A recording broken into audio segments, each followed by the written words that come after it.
minutes yoga routine. முதல்ல நம்ம பண்ண போகிறது சுப்த வஜ்ராசனம். 2 கால்களையும் மடக்கி குதிங்கால் மேலே உட்காந்துட்டு அப்படியே உங்களோட பேக் போனை பின்னாடி கொண்டு போகணும்.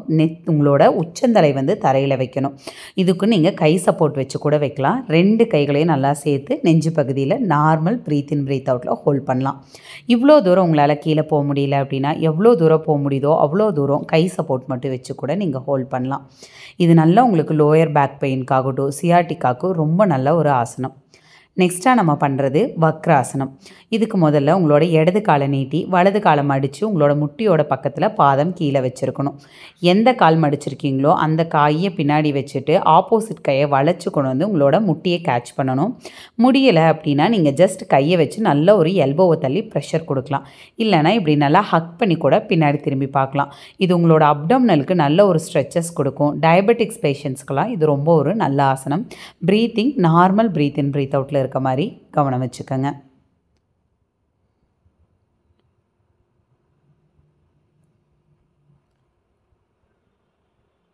இடது காலுக்கும் இதே பொசிஷனில் ஒரு 10 to 30 கவுண்ட்ஸ் நீங்கள் வரைக்கும் ஹோல்ட் பண்ணலாம். இப்போது நீங்கள் மேட்டில் ஸ்ட்ரெயிட்டாக படுத்துக்கலாம். ஏகபாதாசனா. 2 கால்களையும் நேராக நீட்டி முட்டியை மடக்காமல் வலது காலை 45 60 19 10 கவுண்ட்ஸ் ஹோல்ட் பண்ணணும். உங்களால் 90 டிகிரியில் காலை ஸ்ட்ரெயிட்டாக வைக்க முடியலனா இப்படி கையை வச்சு நல்லா 2 கால்களையும் பிடிச்சி இழுத்து கூட நீங்கள் கொண்டு வரலாம். மறுபடியும் 60 45 வச்சு நீங்கள் கீழே கொண்டு வந்து வச்சிடலாம். இதில் உங்களோட ரைஸ் பண்ணுற காலோட முட்டியும் தூக்கக்கூடாது, கீழே இருக்க காலோட முட்டியும் தூக்கக்கூடாது. அப்படியே போயிட்டு வரணும். கீழே நீங்கள் உங்களோட ஸ்பைனை ஆர்ச்சும் பண்ணக்கூடாது. வேணும்னா நீங்கள் சப்போர்ட் எடுத்து பண்ணிக்கலாம். பார்த்தீங்கன்னா ஸ்பைன் ஆர்ச் ஆகிருக்காது. ஸ்பைன் ஃபுல்லாக ஃப்ளாட்டாக கீழே தான் இருக்கும். Normal breath in breathe out. இப்போ 2 கால்களையும் அதே போல் சேர்த்து உங்களோட முட்டியை மடக்காமல் 45 60 90 வேணுன்னா நீங்கள் கை சப்போர்ட் எடுத்து கூட பண்ணிக்கலாம். முட்டியை மடக்குனீங்க அப்படின்னா உங்களோட அப்டோமினலில் அந்த உங்களுக்குண்டான ஸ்ட்ரெச்சே ஃபீல் ஆகாது. ஃபுல்லாக உங்களுக்கு தைஸுக்கு தான் போகும். ஸோ முடிஞ்ச அளவு முட்டியை நேராக வச்சு ரைஸ் பண்ண ட்ரை பண்ணுங்கள். இனிஷியல் ஸ்டேஜில் சப்போர்ட் எடுத்துகிட்டு கூட அதுக்கப்புறமா நீங்கள் கையில் விட்டுட்டு கூட நீங்கள் ட்ரை பண்ணி பார்க்கலாம். ப்ரீத்தை ஹோல்ட் பண்ணாதீங்க, ஸ்பைனை ஆர்ச் பண்ணாதீங்க.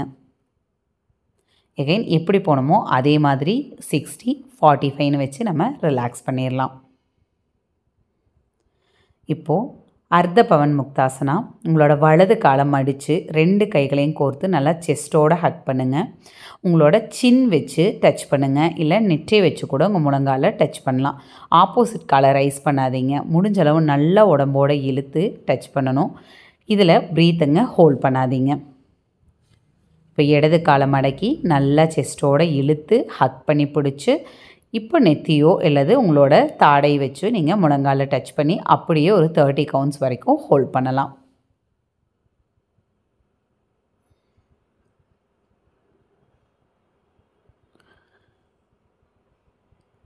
இப்போ சேத்து பந்தாசனா. 2 கால்களையும் மடித்து கீழே வச்சுருங்க. உங்களோட கணுக்காலை பிடிச்சி நல்லா ஹிப்பை ரைஸ் பண்ணுங்கள். கணுக்காலை பிடிக்க முடியலனா கையை நீங்கள் கீழே வச்சுக்கலாம், இல்லை ஹிப்புக்கு சப்போர்ட் பண்ணலாம். இதில் உங்களுக்கு ஷோல்டர் கீழே தான் இருக்கணும். உங்களோட முதுகு பகுதி தான் நல்லா வளைஞ்சிருக்கணும். இது யூட்ரஸ்க்கும் ரொம்ப நல்ல ஒரு ஆசனம். அதே போல் உங்களுக்கு பேக் பெயினாக இருக்குது, லோயர் பேக் பெயின்கெல்லாம் ரொம்ப ரொம்ப ரொம்ப நல்ல ஒரு ஆசனம். இப்போ வலது காலை மட்டும் மேலே நல்லா ரைஸ் பண்ணி ஒரு 10 to 15 கவுண்ட்ஸ் ஹோல்ட் பண்ணலாம். இடது காலை ஹோல்ட் பண்ணி ஒரு 10 to 15 கவுண்ட்ஸ் வரைக்கும் நம்ம ஹோல்ட் பண்ணலாம். கை இந்த மாதிரியும் வச்சுக்கலாம், இல்லை 2 கைகளையும் கோர்த்து கூட நீங்கள் சப்போர்ட் பண்ணலாம். இனிஷியல் ஸ்டேஜில் ஏதோ ஒரு சப்போர்ட் எடுத்து பண்ணுங்கள், அதுக்கப்புறமா நீங்கள் பார்த்துக்கலாம். நவாசனா. 2 கால்களையும் கைகளையும் ஒரு வி ஷேப்க்கு கொண்டு வரோம், கிட்டத்தட்ட ஒரு போட் மாதிரி. இதில் நம்மளோட கோர் நல்லா ஆக்டிவேட் ஆகும். உங்களால் இப்படி தனியாக பிடிக்க முடியலனா கால் 2ஐயும் ஹக் பண்ணி இந்த மாதிரி விட நீங்கள் பிடிச்சிக்கலாம். பட் முட்டியை மடக்காதீங்க, உடம்பை மட்டும் கீழே வைக்காதீங்க, கழுத்தை பின்னாடி தொங்க போடாதீங்க. கழுத்து உங்களுக்கு ரொம்ப ஸ்ட்ரெயின் ஆகும். நார்மல் ப்ரீத் இன் ப்ரீத் அவுட்டில் 30 கவுண்ட்ஸ் ஒரு 3 ரவுண்ட்ஸ் வரைக்கும் பண்ணுறது ரொம்ப நல்லா உங்களுக்கு அப்டாமினலுக்கு ஒரு ஆக்டிவை கொடுக்கும். இதை ட்ரை பண்ணி பார்த்து ஏதாவது கேள்விகள் சந்தேகங்கள் இருந்தால் கீழே கமெண்ட் செக்ஷனில் கேளுங்க. தேங்க்யூ.